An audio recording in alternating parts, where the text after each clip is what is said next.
مرحبا. اليوم رح احكي عن الهيكابس اي الحزوقة. كيف بتتكون الحزوقة؟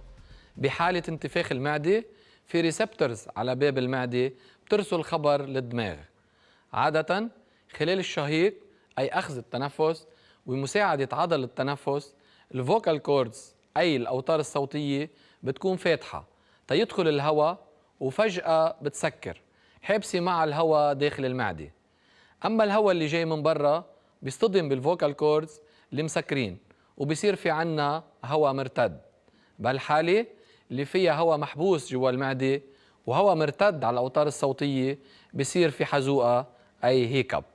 السعلية بتصير خلال الزفير مع تسكير الأوتار الصوتية، أما الحزوقة بالعكس بتصير خلال الشهيق مع تسكير الأوتار الصوتية.